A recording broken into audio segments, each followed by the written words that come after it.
Right, so I'm very pleased to welcome Joseph Jakubowski, who's just been appointed College Fellow at Harvard.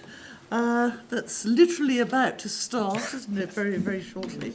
Joseph completed his PhD in music theory at Washington University in St. Louis.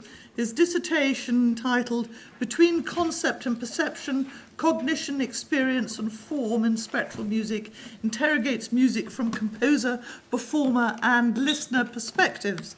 But I understand from what you're saying earlier, in fact, your paper is dealing with the things that you had cut out of your thesis. Yeah, non-related. Right.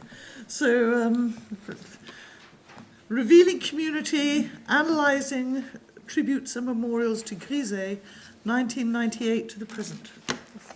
That's right, isn't it? Good. That's right, yes. Where is it? Oh, there we are. Great. Thank you. Can everybody hear me okay? Yeah. Okay. On the 11th of November, 1998, Gérard Grisey suffered a ruptured aneurysm and suddenly, unexpectedly, passed away. His untimely death at only 52 years old came as Grisey was just beginning a new stage of his career. 2 years earlier, the success of Vortex Temporum 1, 2, 3 promised a new distilled compositional language, often termed the temporal turn in Grisey's career. And a final composition, the vocal work Quatre, chants pour franchir le seuil, had just been completed and would not be premiered until the following year. At that posthumous performance, ironically, of a work that was a meditation on death, audiences were left wondering where Grisey might have gone next with this vocal spectralism. But Grisey's passing meant more than just the end of his own career. Oh, behind. The event inspired an outpouring of work by others in print, recorded media, and music composition. I've organized these cross-media responses to Grisey's death in the table on the front of your handout. The years following 1998 saw obituaries and reflections on Grisey's life and career, a rash of scholarly activity, comprehensive recordings of Grisey's catalog, and numerous compositions dedicated to the deceased.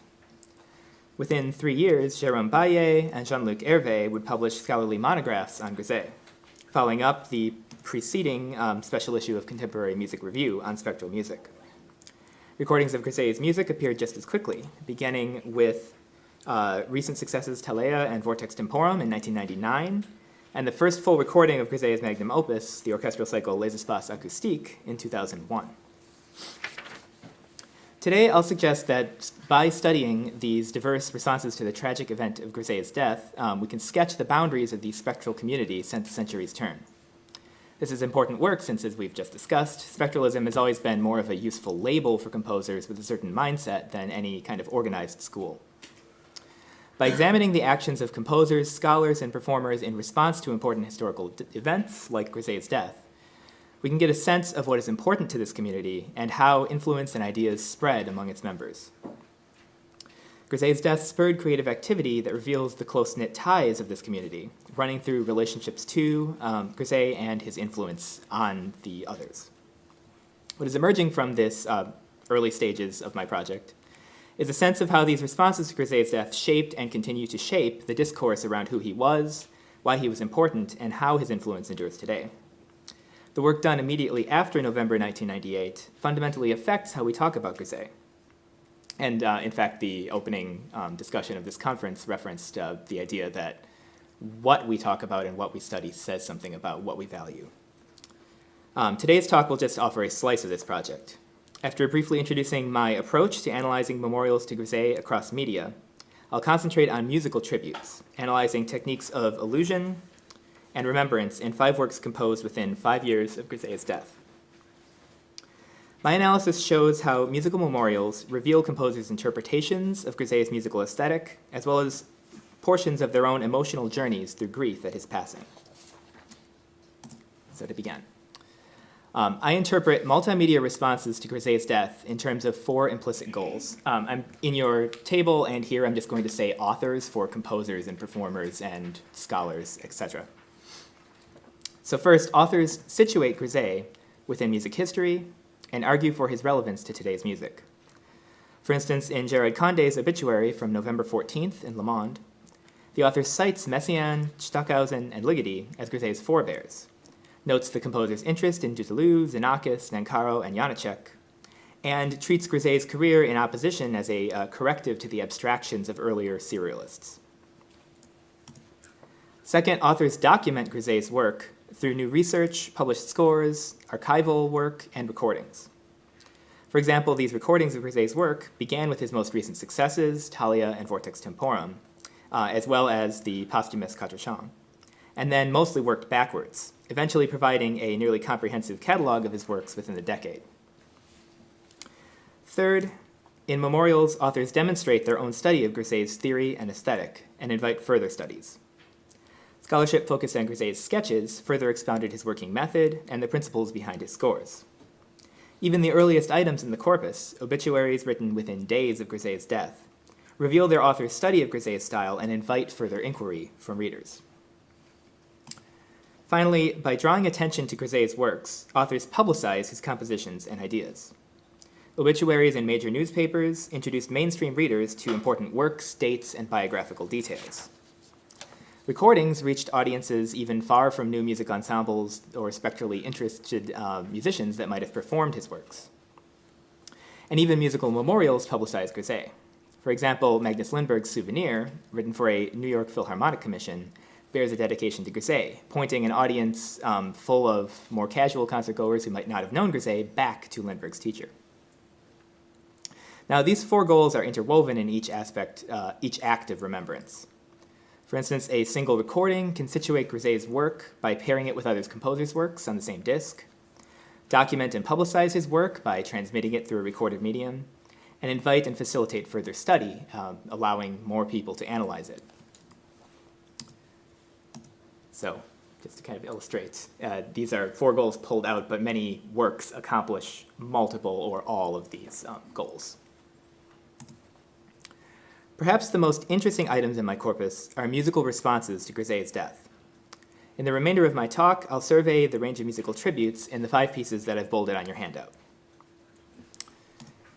The scant existing research on musical dedications and memorials centers on 19th century musical culture.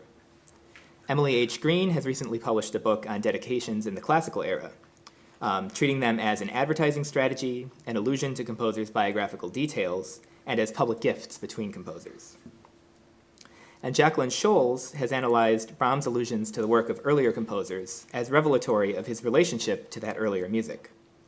By quoting or reworking earlier music, Brahms situates himself in a lineage, documents that lineage's influence on himself, shows his personal study of traditional techniques, and publicizes his own work by linking it to more famous forebears.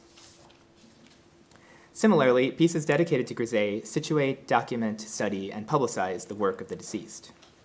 But they also express mourning, and this is often visible when we consider the compositional history of pieces, as I will below. To get a sense of how music might express mourning or grieving, I turn to a work from 500 years previously, Josquin's Déclaration sur la mort de Johannes Ockeghem. These actually are similar methods to what we find in the Grisey corpus. First, Josquin uses established musical topics associated with mourning and death, setting the Requiem Aeternam melody as a cantus firmus in his piece. He explicitly references Ockeghem in the text and situates the deceased in relation to his students, so he calls out Ockeghem in the lyrics. Josquin also imitates elements of Ockeghem's style, for example, by writing an active, low, and leaping bass part. And one more technique not present in this piece will be relevant for the following analysis: the borrowing and reworking of the dedicatee's material in a new piece. So let's begin with Leroux. Philippe Leroux's Enliou Verdoyant draws its text from the Lamentations of Jeremiah, a biblical poetic text grieving the destruction of Jerusalem in 586 BC, and a classic mourning topic. However, I should note that Leroux's text comes from the one sunnier passage of the book, which envisions a hopeful restoration of the city, and also perhaps a more hopeful take on this tragic event. Most notably, Leroux's piece ends with an explicit reference to Grisey, and an episode that seems to express intense grief. The vocalist dedicates what has come before to Grisey, uttering Mémoire pour Gérard. This dedication's presentation simulates the breathtaking feeling of losing a friend. The vocalist begins the word mémoire, but the word breaks down into a stutter. We hear and see here repeated ahs and wahs in a triplet rhythm in the middle of the word. The vocal persona seems overcome with emotion and cannot complete the phrase. Finally, 30 measures later, the vocalist whispers the full dedication, answered by an inconclusive ascending line in the saxophone and a kind of open ending to the piece. So let's hear this.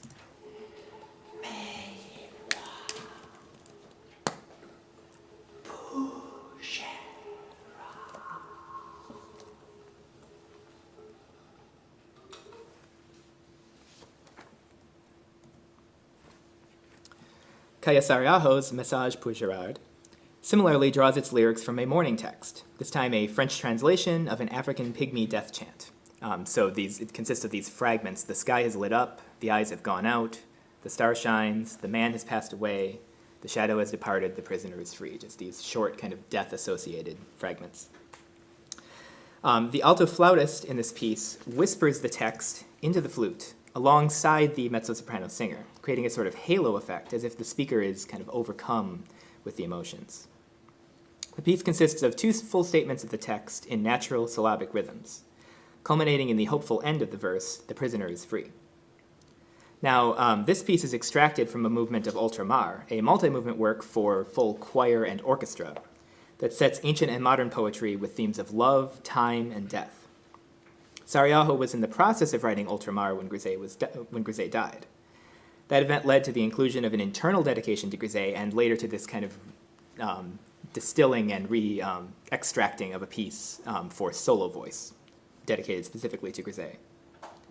While I'm not sure if she abandoned previous material to write something new or simply appended Grisey's name to the death-themed piece she'd already written, the piece takes on a specific emotional meaning after Grisey's passing and with this dedication.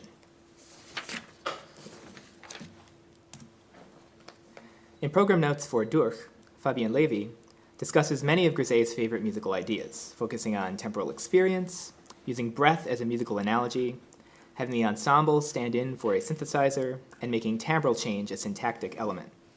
To my ear, the piece begins with a clear allusion to Grisey's most recent success, Vortex Temporum.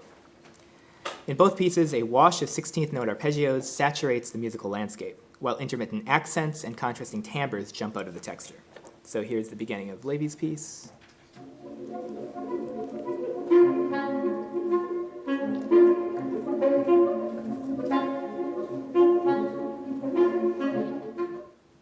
And here is Grisey's.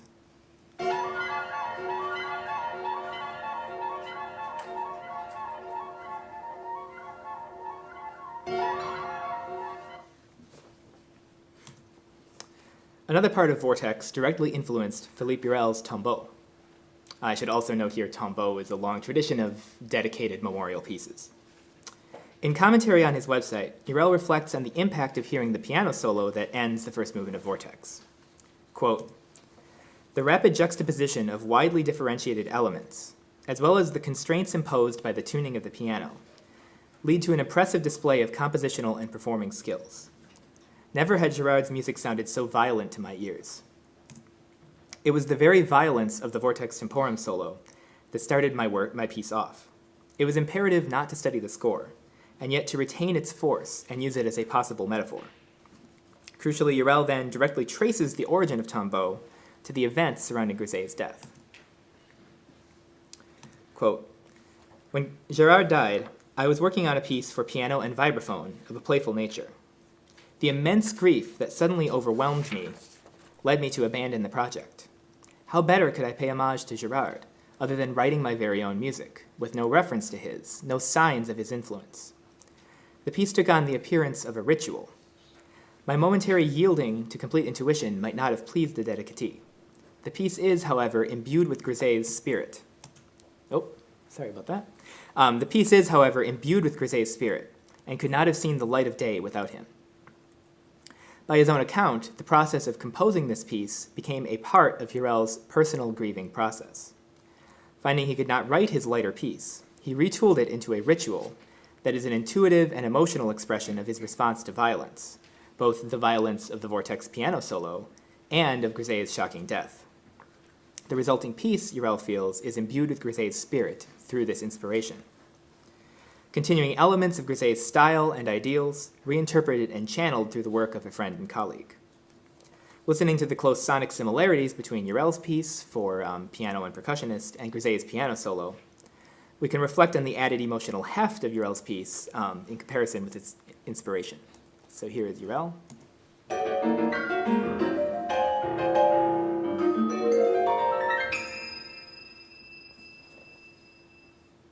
And Grisey's vortex solo.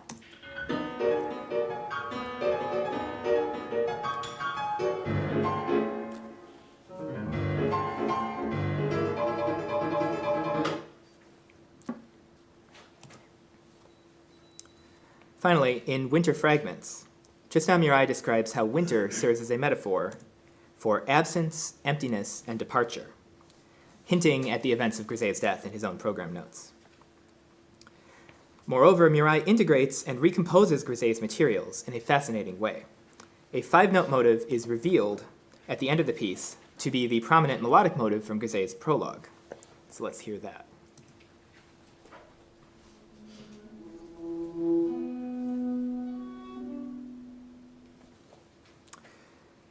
At first, Grisey's melody, originally a solo viola venture, is split between the cello and the violin. There is actually no viola in this piece, somewhat oddly. The melody is recognizable, but the orchestration difference marks this usage as different or incomplete. It can also be heard much earlier, but it's not quite as recognizable because it's distorted in pitch. Finally, the cello states the entire melody by itself. The arrival of the hidden material is further confirmed when we hear Grisey's heartbeat motive, a short, long rhythm on the dominant tone, here F sharp. This is transposed downward from prologue. So let's hear just this final statement by the cello.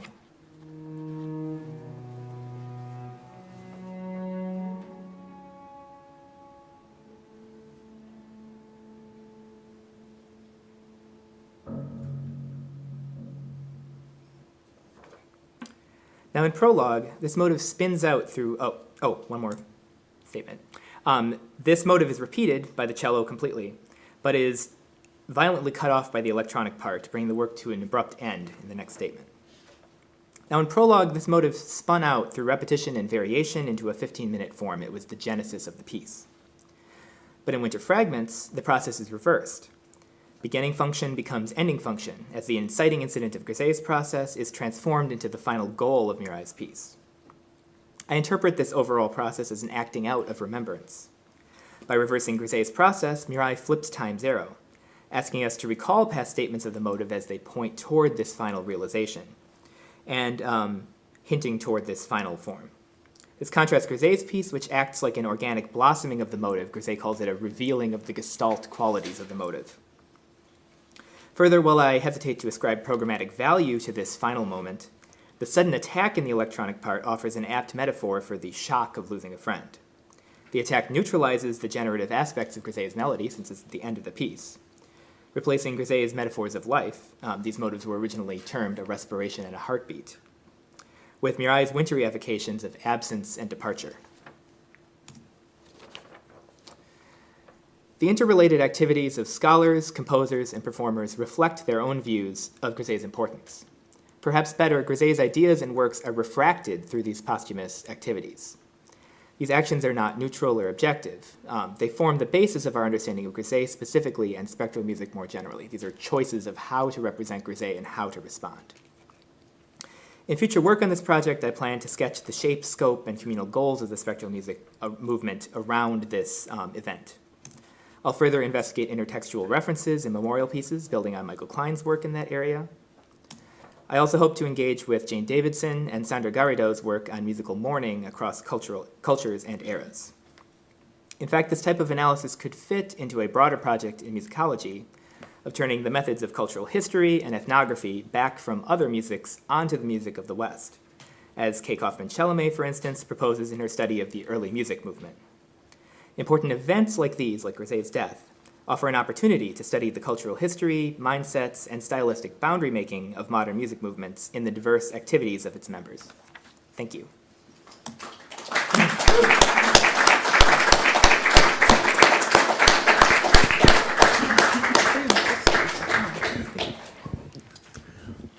Comments, questions? We certainly have time for some, an impressively tight paper, which means we'll actually end on time.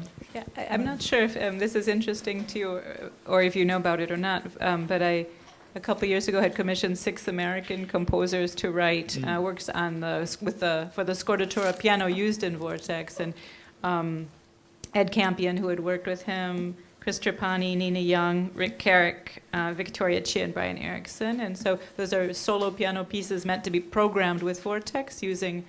Great. So it's kind of interesting to see what aspect, that generation of young composers, how they took material from Vortex and kind of writing these tributes. Thank you. Yeah, that's exactly why I'm doing this, to learn about more connections. Yeah.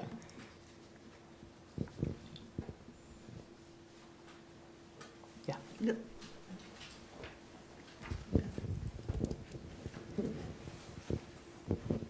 Your quotations came from composers' writings and things that they've sort of publicly said about these pieces. I wondered if, as part of this project, you were planning on speaking to the composers about how they approached it personally, particularly given that one of them's here.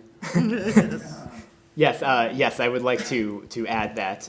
As I mentioned, this is kind of in its early phases, so I've looked mostly at what was publicly stated and what is very audible. That this really started from the Mirai example, because it's so striking when you hear prologue at the end there. But yes, I would like to know more about, because it's a living community with composers that I can speak with, I'd like to know more about what that was like personally as well, yes.